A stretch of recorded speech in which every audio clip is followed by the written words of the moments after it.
When you came up with this idea of making illness optional, talk to me about a bit about how you think that way. Of course. Because most people are trying to end illness, Yes. or most people are trying to avoid illness. But you talk about making it optional. So let's talk about how you create these moonshots and create these ideas. To me, the questions you ask is the problem you solve. So fundamentally, asking the question is the most, I would say, the best skill you can ever learn as an entrepreneur. But as an entrepreneur, what most people somehow think that if they do something small, it's easier to get started. And what I learned is it is so much easier to do something audacious, something that's going to change the trajectory of how humanity is going to live, something that can impact the lives of billions of people around the world. And that is so much easier to do. So every time I start a new company, I ask myself 3 questions. Why this? Why now? And why me? And why this is really simple. You start backward and say, God forbid I am actually successful in solving this problem. Would it help a billion people live a better life? And the reason for that, it's not just because it's a philanthropic thing to do. It is really easy from a capitalistic point of view to see that if you can build any product, any service that helps a billion people live a better life, you can create $100 billion company. But you don't wake up in the morning and say, I want to create $100 billion company. What should I do? Making money is simply a byproduct of doing things that improve people's life. So I'm going to repeat, everything you do, ask yourself, how is it making someone else's life better? Because if you do that, they become your most loyal customer. And if you have most loyal customers, you have a great business, right? But people somehow always think, I want to make money rather than I want to do something that helps people, right? Yes. That's why this. So in the case of Viome, we started thinking that, we as humanity are suffering through this epidemic of chronic diseases, right? We call them with different names: diabetes, obesity, heart disease, depression, anxiety, call them Parkinson's, Alzheimer, or God forbid, cancer. These are all the diseases. Younger and younger people are getting them. And literally every one of us during our lifetime is expected to have these chronic diseases. And it occurred to me that we as humans haven't evolved in the last 50 or 100 years. It takes millennia to change human genes. Then why is it in the last 50, 100 years, this epidemic is growing? And it occurred to me, if it is actually growing, there's got to be a way to actually slow it down and reverse it, right? And our thought was, what if we can understand the human body at a molecular level and find a way to use, guess what? Food as a medicine. What a new concept, right? To be able to actually understand what foods are good for you and what foods are not. People say, oh my God, such brilliant. And I tell them, that brilliant idea came 2,500 years ago when Hippocrates says, let food be thy medicine. So I am not inventing anything. I'm reinventing. Yes. Right? And that's the beauty of the thing. So we say, look, what if we can understand and make illness optional? And why did we say make illness optional? Because I don't think I or you or anyone has power to eradicate chronic diseases. But each one of us has a power to do something about ourselves. That means being healthy is a choice. And that means being sick is a choice. And that's how you make it optional, by empowering each person to know what they should be doing and what they should not be doing, right? So now the second part of the moonshot puzzle is why now? Why now is very interesting in a sense that you have to ask yourself, what had changed in the last couple of years? But more importantly, what do you expect to change in the next 3 to 5 years that will allow you to solve this problem at scale in 3 to 5 years? And more importantly, this problem couldn't have been solved 5 years ago.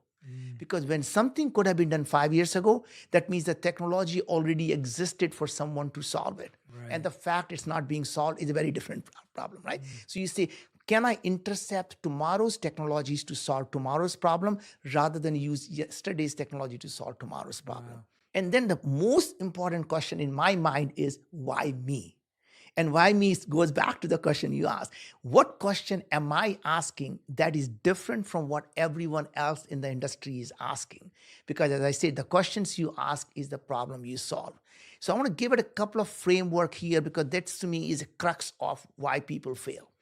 So in my previous company, Moon Express, our mission is to go to the moon and settle on the moon. And someday we can talk about why I do that. But every time I say that we're going to go become a multiplanetary society, everyone will ask the same question, which is, how are you going to grow the food on the moon? And to me, that question is genuinely a good question, except the wrong question. Because when you ask a question, how to grow the food on the moon, the only solution is to find a way to grow the food. And what if you ask a slightly different question that says, why do we eat food? Just by asking, why do we eat food, we say, oh, only reason we need food is for energy and for nutrition. What are the different ways can we get energy? Plants get energy from photosynthesis. A lot of bacteria who grow in radioactive nuclear waste, they get from radiation, they get energy.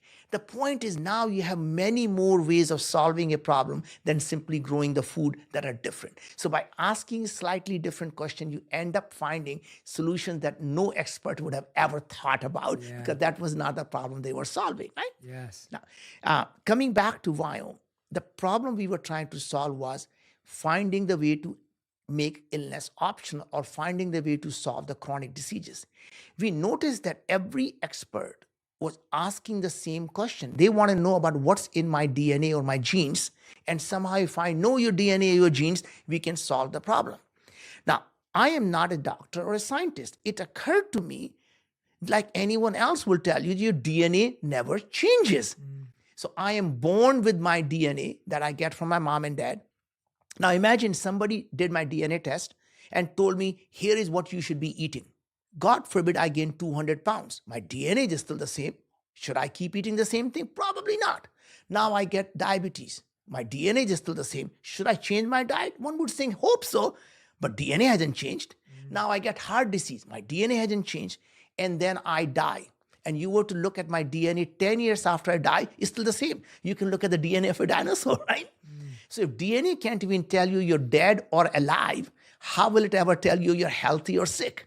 But what's always changing is not your genes, but your gene expression called RNA or mRNA.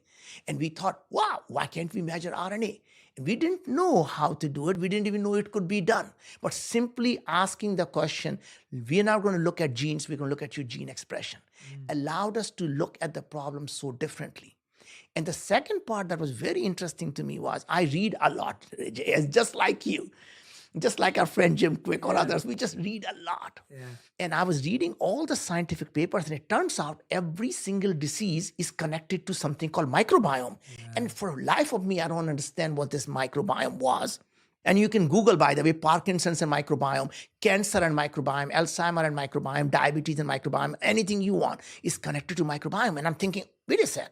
If everyone believes that diseases are caused or somehow impacted by microbiome, and there are 10 companies doing microbiome testing, then why is this problem not getting solved? So it's not a eureka moment. I'm thinking, Naveen, you are a moron. This can't be a problem. And then it occurred to me to go back to the first principle. What question are they asking? Well, it turns out, Jay, to date, every single company that looks at your microbiome is asking the same question. What organisms are in Jay's gut? What organisms are in Naveen's gut? And they somehow thought that will help you solve problem. Now, not being an expert, it occurred to me, I don't know what these organisms are. They're probably like a tiny human beings in my mind, right? And I thought, wow, what if the 10,000 different organisms could be producing the same thing that's making me sick? So it's not about who they are, but what they are doing.